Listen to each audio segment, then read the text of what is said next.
Livro de Josué, capítulos 7 e 8. Mas os israelitas violaram as instruções a respeito das coisas separadas para o Senhor. Um homem chamado Acã roubou algumas delas, e a ira do Senhor se acendeu contra os israelitas. Acã era filho de Carme, filho de Zimri, filho de Zerá, da tribo de Judá. Josué enviou de Jericó alguns de seus homens para espionar a cidade de Ai, a leste de Betel, perto de Bet-Aven. Subam e espionem a terra, disse ele. Quando voltaram, disseram a Josué: não é necessário que todo o povo suba até lá. Basta mandar 2 ou 3 mil homens para atacarem Ai. Uma vez que eles são tão poucos, não canse todo o povo. Portanto, subiram apenas cerca de 3 mil guerreiros, mas eles fugiram diante dos homens de Ai, que os perseguiram desde o portão da cidade até as pedreiras e mataram 36 soldados que recuavam pela encosta. Com isso, o povo se encheu de medo, perdeu completamente o ânimo. Josué e as autoridades de Israel rasgaram as roupas, jogaram terra sobre a cabeça e se prostraram com o rosto no chão diante da arca do Senhor até o entardecer. Então Josué clamou: ó soberano, ó Senhor, por que nos fizeste atravessar o Jordão para nos entregar aos amorreus? Antes tivéssemos nos contentado em ficar do outro lado do rio. Senhor, o que posso dizer agora que Israel fugiu dos seus inimigos? Quando os cananeus e todos os outros povos que vivem na região souberem do que aconteceu, nos cercarão e apagarão o nosso nome da face da terra. E então, o que será da honra do teu grande nome? Mas o Senhor disse a Josué: levante-se, por que você está prostrado com o rosto no chão? Israel pecou e quebrou a minha aliança, roubou alguns dos objetos que eu ordenei que fossem separados para mim. E não apenas os roubou, mas também mentiu a respeito e os escondeu no meio dos seus pertences. Por isso os israelitas foram derrotados e fugiram dos seus inimigos. Agora Israel foi separado para a destruição. Não permanecerei mais com vocês, a menos que eliminem do seu meio aquilo que foi separado para a destruição. Levante-se, ordene ao povo que se purifique, a fim de se preparar para amanhã, pois isto é o que o Senhor, o Deus de Israel, diz. Ó Israel, há coisas separadas para o Senhor escondidas em seu meio. Vocês não serão capazes de vencer seus inimigos enquanto não removerem do seu meio esses objetos. Apresentem-se amanhã cedo, uma tribo por vez, e o Senhor mostrará de qual tribo é o culpado. Essa tribo virá à frente com seus clãs, e o Senhor mostrará o clã culpado. Esse clã virá à frente e o Senhor mostrará a família culpada. Por fim, cada homem da família culpada virá à frente. Aquele que roubou o que for separado para a destruição será queimado com tudo que lhe pertencer, pois quebrou a aliança do Senhor e fez algo terrível em Israel. Logo cedo, no dia seguinte, Josué reuniu Israel de acordo com suas tribos, e a tribo de Judá foi escolhida. Os clãs de Judá vieram à frente, e o clã de Zerá foi escolhido. As famílias de Zerá vieram à frente, e a família de Zimri foi escolhida. Cada homem da família de Zimri foi trazido à frente, e Acã, filho de Carmi, filho de Zimri, filho de Zerá, da tribo de Judá, foi escolhido. Então Josué disse a Acã: meu filho, dê glórias e louvor ao Senhor, o Deus de Israel. Confesse e conte-me o que você fez, não o esconda de mim. Acã respondeu: de fato, pequei contra o Senhor, o Deus de Israel. Foi isto que fiz. Entre os despojos vi uma bela capa da Babilônia, cerca de 2,5 kg de prata e uma barra de ouro com pouco mais de meio quilo. Eu os desejei tanto que os tomei para mim. Estão escondidos no chão, debaixo da minha tenda, com a prata por baixo. Josué mandou alguns homens fazerem uma busca. Eles correram até a tenda e encontraram escondidos ali os bens roubados, como Acã tinha dito, com a prata por baixo. Tiraram os objetos da tenda e os levaram a Josué e todos os israelitas, e depois os colocaram no chão, na presença do Senhor. Então Josué e todos os israelitas tomaram Acã, filho de Zerá, a prata, a capa, a barra de ouro e também os filhos e filhas, os bois, jumentos, ovelhas, a tenda e tudo o que pertencia a Acã, e levaram ao vale de Acor. Josué disse a Acã: por que você trouxe desgraça sobre nós? Agora o Senhor trará desgraça sobre você. Então todo o povo apedrejou Acã e sua família e queimou os corpos. Ergueram sobre Acã um grande monte de pedras que continua lá até hoje. Por isso, desde então, aquele lugar é chamado de Vale de Acor. Com isso, a ira ardente do Senhor se apagou. O Senhor disse a Josué: não tenha medo nem desanime. Pegue todos os seus homens de guerra e avancem contra Ai, pois eu lhes entregarei o rei de Ai, seu povo e sua terra. Você o destruirá como destruiu Jericó e seu rei.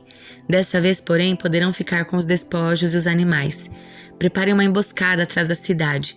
Então Josué e todos os seus homens de guerra partiram para atacar Ai. Josué escolheu 30.000 dos seus melhores guerreiros e de noite os enviou com as seguintes ordens: armem uma emboscada atrás da cidade, perto dela, e prepare-se para entrar em ação.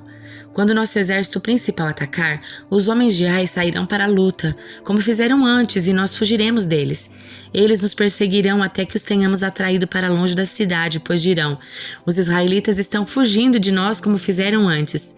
Então, enquanto corremos deles, vocês sairão da emboscada e tomarão a cidade, pois o Senhor seu Deus a entregará em suas mãos. Ponham fogo na cidade conforme o Senhor ordenou. Essas são minhas ordens. Josué os enviou e eles foram ao lugar da emboscada entre Betel e o lado oeste de Ai. Josué, porém, passou a noite com o povo no acampamento. No dia seguinte, logo cedo, Josué passou em revista a tropa e partiu para Ai, acompanhado dos líderes de Israel. Todos os homens de guerra que estavam com Josué se aproximaram da cidade e acamparam do lado norte de Ai, onde um vale os separava da cidade. Naquela noite, Josué enviou cerca de 5.000 homens para esperarem escondidos entre Betel e Ai, do lado oeste da cidade. O exército principal se posicionou ao norte da cidade e o grupo da emboscada a oeste. Josué, por sua vez, passou a noite no meio do vale. Quando o rei de Ai viu os israelitas do outro lado do vale, ele e seu exército se apressaram e saíram bem cedo para atacarem, no local de onde se avistava o Vale do Jordão. Não sabiam, porém, que havia uma emboscada atrás da cidade. Josué e o exército de Israel fugiram em direção ao deserto como se estivessem derrotados. Todos os homens da cidade foram chamados para persegui-los e com isso acabaram atraídos para longe da cidade.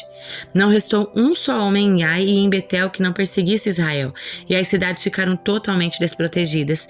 Então o Senhor disse a Josué: aponte para Ai a lança que você tem na mão, pois eu lhe entregarei a cidade.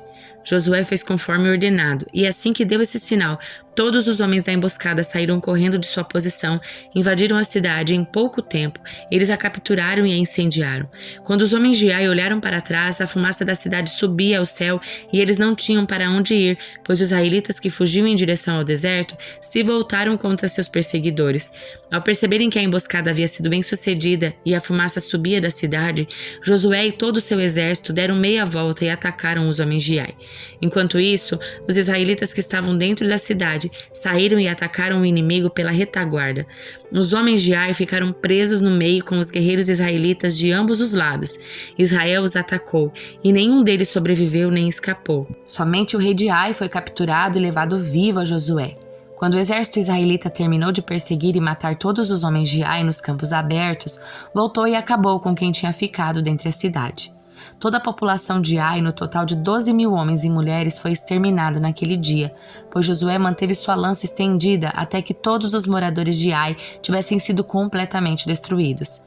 Somente os animais e os tesouros da cidade não foram destruídos, pois Israel os tomou como despojo conforme o Senhor havia ordenado a Josué. Então Josué pôs fogo na cidade de Ai, e ela se tornou para sempre uma pilha de ruínas, um lugar desolado até hoje. Josué enforcou o rei de Ai numa árvore e ali o deixou até a tarde. Ao pôr do sol, os israelitas retiraram o corpo da árvore e, por ordem de Josué, o lançaram em frente à porta da cidade. Sobre ele levantaram uma pilha de pedras que permanece lá até hoje. Então Josué construiu no Monte Ebal um altar ao Senhor, o Deus de Israel. Seguiu as ordens que Moisés, servo do Senhor, havia escrito no livro da lei. Façam um altar de pedras inteiras em sua forma natural, que não tenham sido trabalhadas com ferramentas de ferro. Sobre o altar apresentaram ao Senhor holocaustos e ofertas de paz. E enquanto os israelitas observavam, Josué copiou nas pedras a lei que Moisés lhes tinha escrito. Todo Israel, tanto os estrangeiros como os israelitas de nascimento, junto com os líderes oficiais e juízes, se dividiu em 2 grupos. Um grupo ficou em frente ao Monte Gerizim e o outro em frente ao Monte Ebal. Entre os 2 grupos que estavam voltados um para o outro ficaram os sacerdotes levitas que levavam a arca da aliança do Senhor. Tudo foi feito de acordo com as ordens transmitidas de antemão por Moisés, servo do Senhor, para que o povo de Israel fosse abençoado. Em seguida, Josué leu todas as bênçãos e maldições que Moisés havia escrito no livro da lei. Cada palavra de cada ordem de Moisés foi lida para toda a comunidade de Israel, incluindo as mulheres, as crianças e os estrangeiros que viviam entre eles. Livro de Jó, capítulo 18. A segunda resposta de Bildade a Jó. Então Bildade de Suá respondeu: Até onde você vai com as suas palavras? Mostre sensatez se deseja que respondamos. Imaginas que somos animais? Pensas que somos ignorantes? Ainda que arranque os cabelos de raiva, acaso isso destruirá a terra? Fará as rochas mudarem de lugar? Por certo, a luz do perverso se apagará. As faíscas do seu fogo deixarão de brilhar. A luz da sua tenda se escurecerá. A lâmpada pendurada sobre ele se extinguirá. Os passos confiantes do perverso serão encurtados, será arruinado pelas próprias tramas. O perverso caminha direto para a rede, cai num alçapão, uma armadilha o pega pelo calcanhar, um laço o prende com força.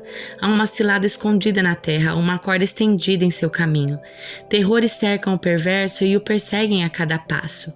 A fome esgota suas forças e as calamidades aguardam seu tropeço. A doença consumirá sua pele e uma morte terrível devorará seus membros. É arrancado da segurança do seu lar e levado ao rei dos terrores. O lar do perverso será consumido pelo fogo e enxofre se espalhará sobre sua casa. Por baixo suas raízes secarão, por cima seus ramos murcharão. Toda lembrança da sua existência desaparecerá da terra, ninguém recordará seu nome. Será lançado da luz para as trevas, expulso do mundo.